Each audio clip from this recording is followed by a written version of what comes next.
when sound waves or longitudinal waves in general travel through a gaseous medium, or in general longitudinal waves traveling through any medium, what we've learned is that the displacement of the particles are parallel to the direction of propagation of energy, right? Now, we will look at specifics of what happens when longitudinal waves, or specifically sound waves, travel through a gaseous medium, right? Say, for example, there could be a tuning fork. This is a tuning fork. Right? And these are the two prongs of the tuning fork in their normal state, And the medium is at 1 atmosphere, at atmospheric pressure. The medium, air, let's say, is at atmospheric pressure. So the whole thing is at atmospheric pressure.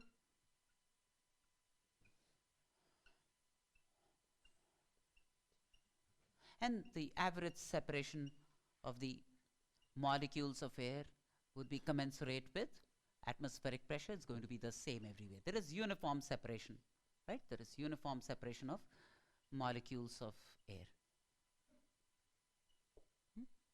This is atmospheric pressure. This is atmospheric pressure.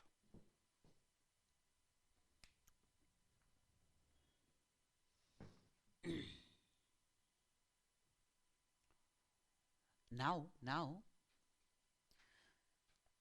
we cause excitation on this prong.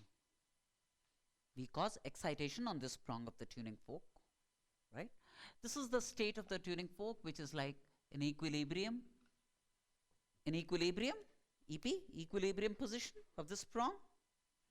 And I incite vibration on this. How do you, have you seen a tuning fork? You hit it on a pad and then, the goddamn thing oscillates like mad, right? Huh? So then I incite vibrations on the prong of the tuning fork. And this prong, let's say, from this equilibrium position, it starts to move this way. It starts to move this way, right? This prong would move this way. Now when that happens, what takes place? The molecules in the proximity of the prong will come closer together. The molecules in the proximity of the prong will come closer together, yes or no, right? The molecules now would be closely spaced.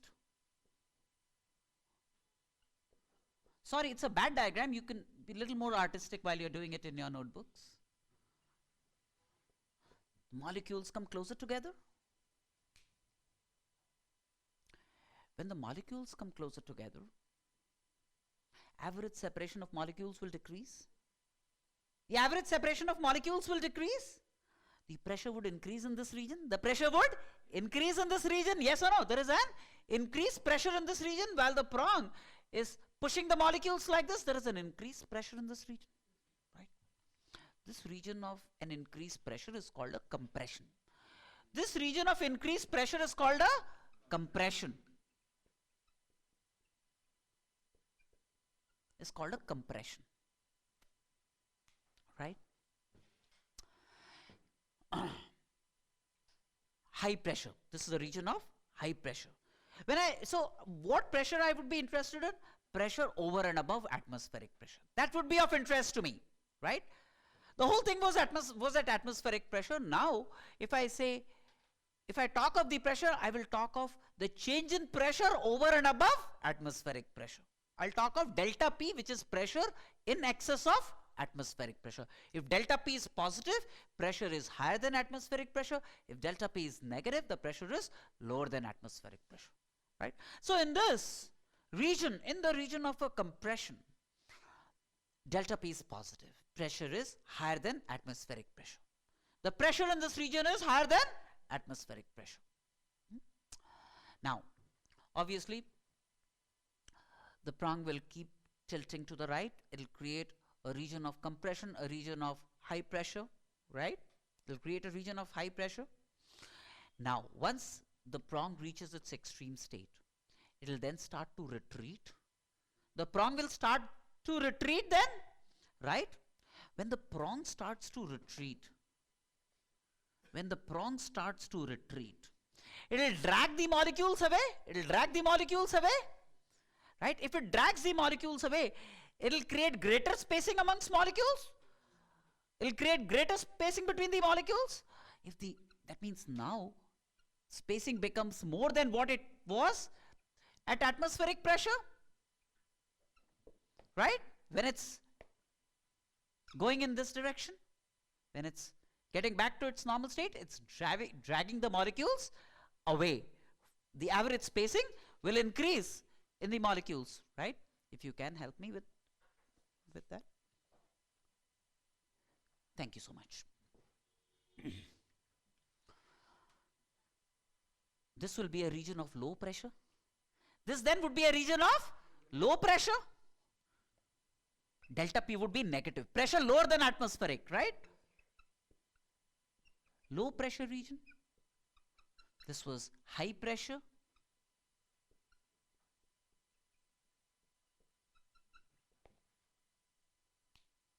And this low pressure region is called a rarefaction. It's called a rarefaction.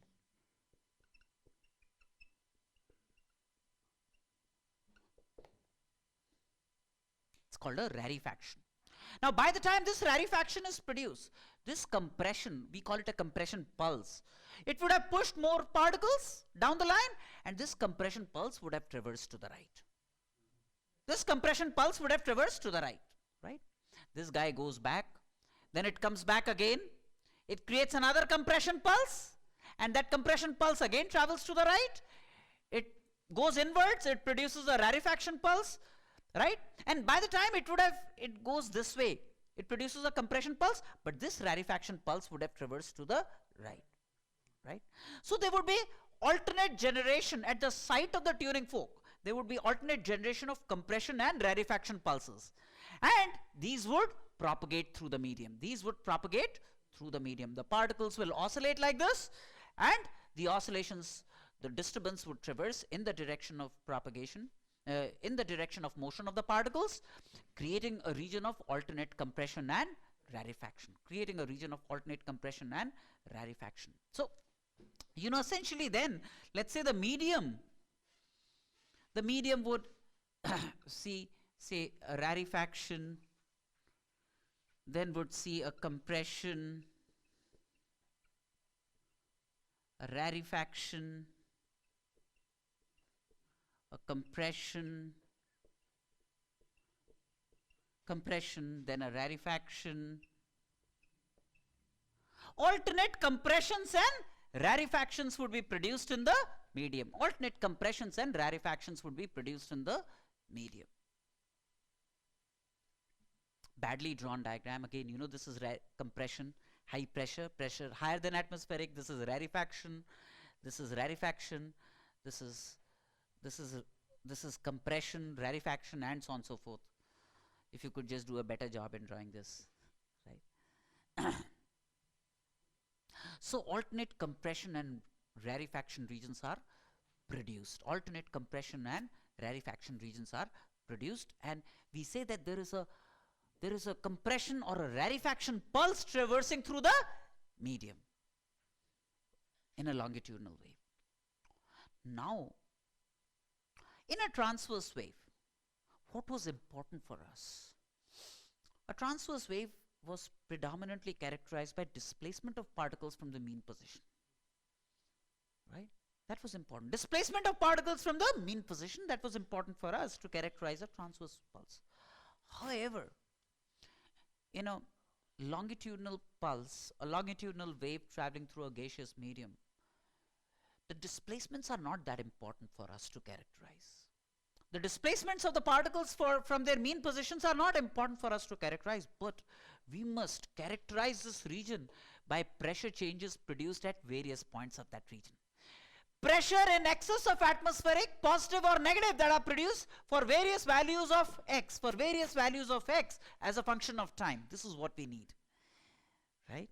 What we need is this medium now through which a longitudinal wave travels, a gaseous medium, needs to be characterized in terms of the change in pressure.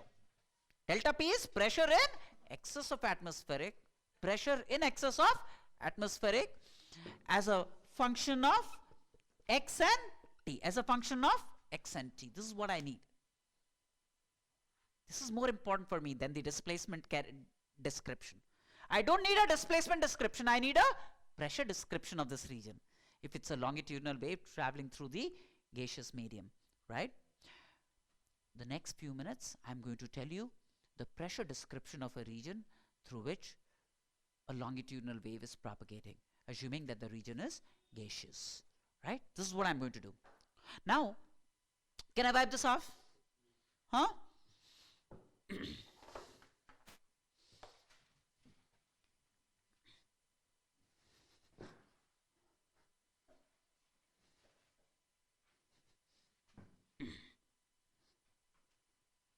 Look,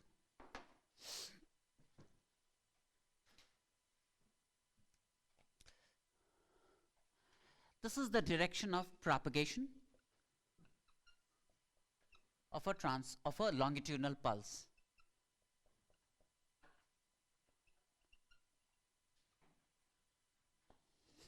We can call it the x-axis.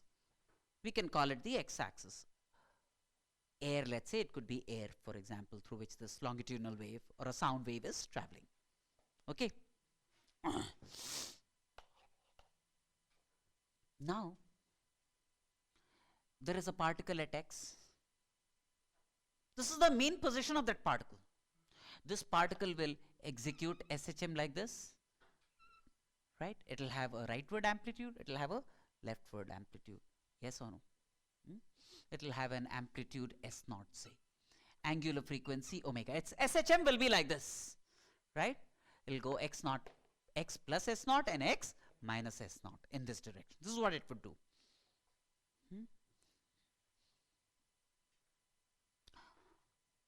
Now, suppose, so for this particle at x, this was the equilibrium position for a particle at x. At an instant of time t, its displacement s would be its displacement of the particle at x at any given instant of time t. S is the displacement of the particle at x at an instant of time t from the equilibrium position, and that would be parallel to the x-axis. This s would be parallel to the x-axis, right? And this we know, the displacement characteristics we've learned for wave propagation, harmonic wave, this s as a function of x and t is going to be S0, which is the displacement amplitude, sine omega t minus kx kind of a thing. S0 is the displacement amplitude, right? Now this is an appropriate description, but not a very useful description of a longitudinal wave. From this description, I want to migrate. This is the displacement description of the wave. I need a pressure description of the wave in that region. I need to know delta P as a function of x and time. Pressure in excess of atmospheric for various values of x at various instants of time. That is of consequence to me for a longitudinal wave in air, say for example, sound waves in air. Right? This is what I need. Now, the next few minutes would be dedicated to evaluating the same. Okay. So look at a fluid element between x and x plus delta x. There is a fluid element between x and delta x. This is a fluid element of length delta x, right? This is the left boundary of that element. This is the right boundary of that element. There is flow of energy this way. There is flow of energy this way. And displacement of various particles at x at various instants of time t parallel to the direction of propagation of energy is given by this. Okay? Right? Got me? Now, these are the equilibrium positions of two particles. Right? This is equilibrium position for particle at x. This is the equilibrium position for the particle at x plus delta x. equilibrium position for 2. So this is the fluid element that I'm talking of. This is the fluid element that I'm talking of. Right? And this fluid element is of length delta x, and the area perpendicular to the direction of flow, let's say, is A. This is the area through which longitudinal waves will pass, energy will pass, right? This is the area of cross section A, right? So what would be the volume of this element? A into delta x would be the volume of this element, right? Initial volume in the equilibrium position, at atmospheric pressure. When the pressure is atmospheric, then the volume of this would be A into delta x. Yes or no? Right? So the volume of the fluid element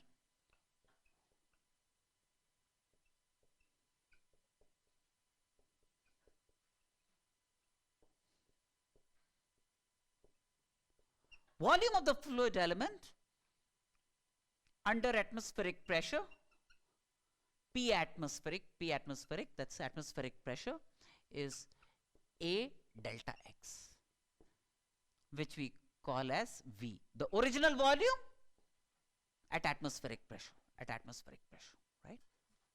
Now, let's say B is the bulk modulus of the fluid. Okay? Do you realize the displacement of the particle at x is going to be given by omega t minus kx? The displacement as a function of time for this particle is going to be given by omega t minus k x plus delta x, right? Yes or no? That means, see, if both these particles, the particles at x and the particles at x plus delta x, if they got displaced by the same amount from their equilibrium position, then there would be no change in this volume. At a given instant of time, suppose this moved by 0.05 millimeters and this also moved by 0.05 millimeters, then there would be no change in volume of this region, right? But that doesn't happen. These two particles will, because of different values of x, will get displaced by different amounts. Yes or no? This portion of the fluid, the left boundary of the fluid and the right boundary of this fluid will get displaced differentially. Yes or no? And therefore the volume of this region will change. There would be delta V associated with this region, and if the volume of this region changes, that means the pressure in this region must change. The pressure in this region must change, right? That's why the volume has changed, right? That's why the volume has changed. So now this is what I'm going to deploy. Look, we have bulk modulus defined as minus V dP dV or delta P by delta V. See, this is how bulk modulus is defined. Clear?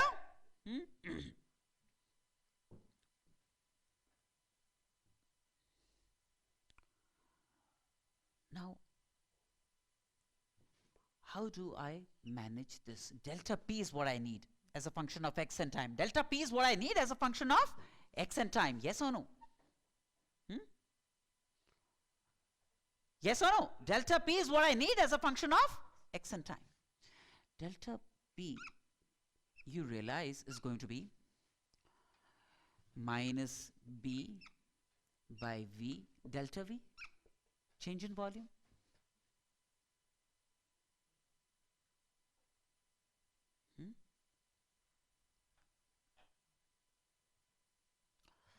V is the original volume, delta V is the change in volume. Now, think about it. Very simple.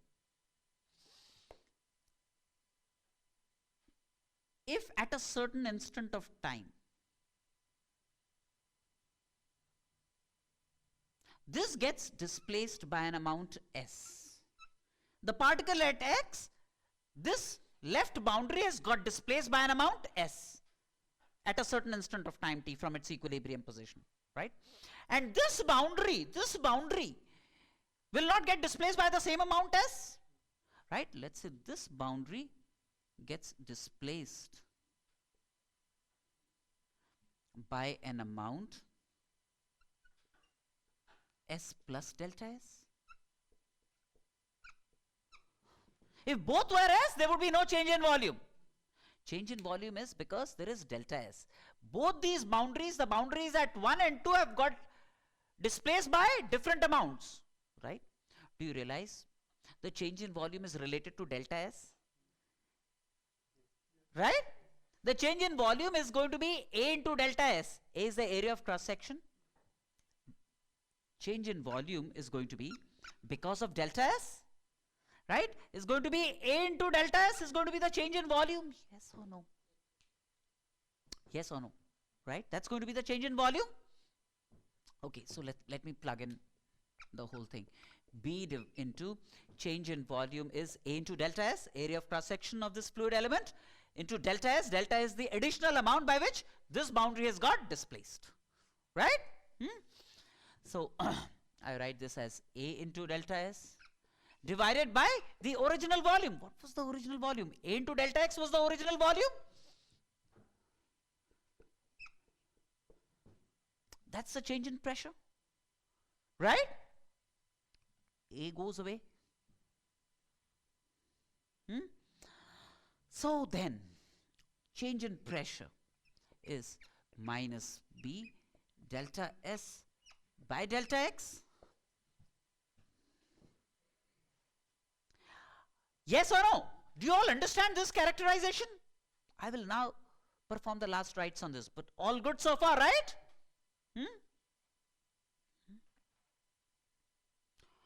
I want to look at what's happening at X, right?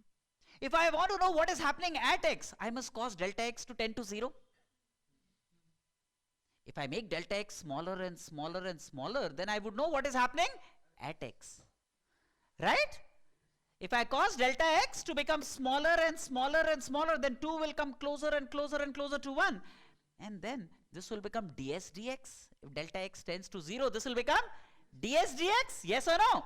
Right? So change in pressure at X is going to be obtained by minus B limit delta S by delta X as delta X tends to 0.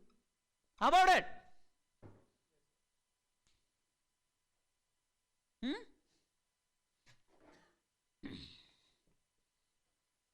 Which then, so change in pressure at X at various instance of time, this is change in pressure at X at various instance of time, is going to be given by minus B ds dx at a given instant of time t, ds dx, right?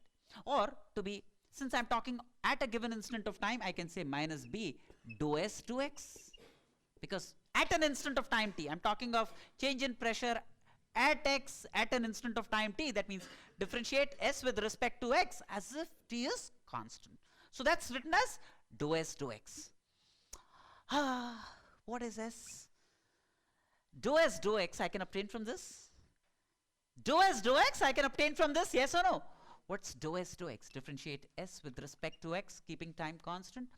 That's going to be minus S naught K cos omega t minus kx, right? Minus S naught K. So I can plug the same in that equation, which will give me change in pressure as a function of X and time, right? So this would be B S naught K cos omega t minus kx. That's change in pressure as a function of X and time.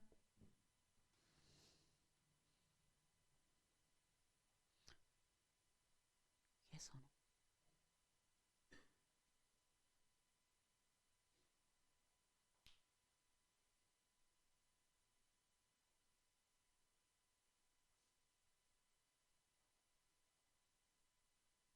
And this does not give me actual pressure at X and T. It gives me pressure in excess of atmospheric pressure. This delta P gives me pressure in excess of atmospheric pressure in that region, right? And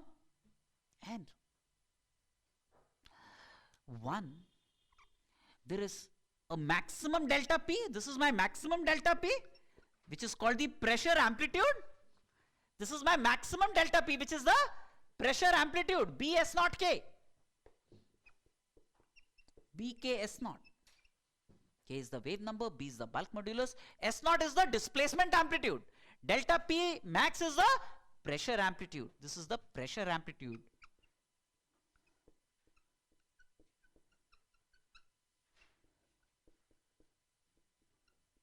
This is the pressure amplitude, which is the maximum change in pressure at a given point, right? Which is BKS naught. That means at any given x, the pressure goes from P naught, which is atmospheric pressure, to BKS naught, and P naught minus BKS naught. That's the pressure range at any given x. If you look at any given x, then the pressure goes from, say, P naught is atmospheric when x was in its mean position. When x was in its mean position, it will be subject to atmospheric pressure.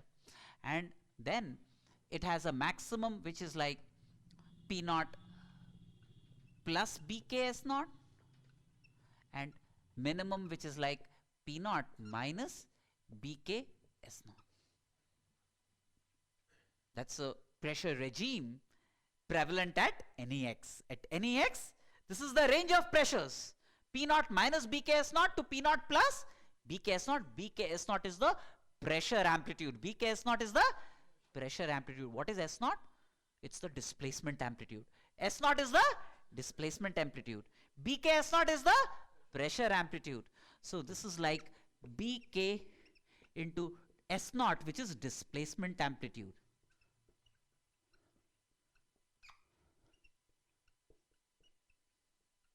So if somebody gave you displacement amplitude, multiply it with BK to get the pressure amplitude. B is a property of the medium. Bulk modulus, K is 2 pi by lambda, the wave number of the wave, and so on and so forth, right?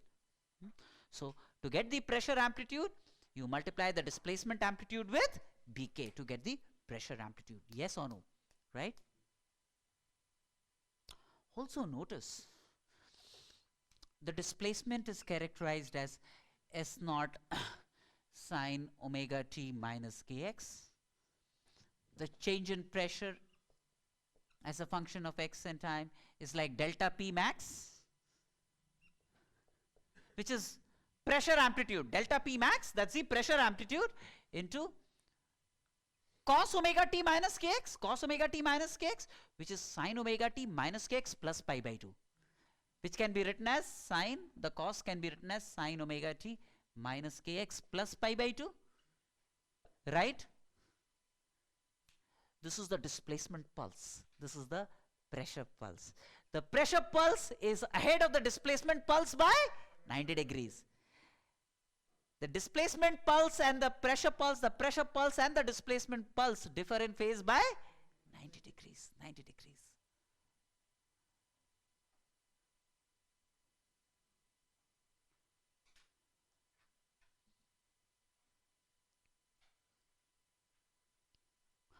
Very clearly, see, whenever this becomes minimum, sine becomes minimum, cos becomes maximum. Yes or no? That means whenever the displacement is the least, particles are clustered together, right, which is a displacement minimum, there is a pressure maximum. There is a pressure maximum. A displacement minimum is a pressure maximum, and when this is maximum, when this is 1, for example, this will be 0, and you get pressure minimum, pressure minimum. Whenever there is a displacement maximum, there is a pressure minimum. Whenever there is a displacement minimum, there is going to be a pressure maximum. The displacement and the pressure characteristics differ in phase by 90 degrees. A pressure displacement minimum means there is pressure maximum. A displacement maximum means there is a pressure minimum. Yes or no? When a particle moves very far away from its equilibrium position, that's large values of displacement, small values of pressure, right? That's what it means. So do you all understand this pressure characterization of a sound wave, pressure characterized? And trust me, for a sound wave, this is not important. This is important. We want to understand what is happening on the pressure front when a sound wave travels through air, and this is what is happening. This is what is happening, right? The displacement characterization is not of so much importance. Got me?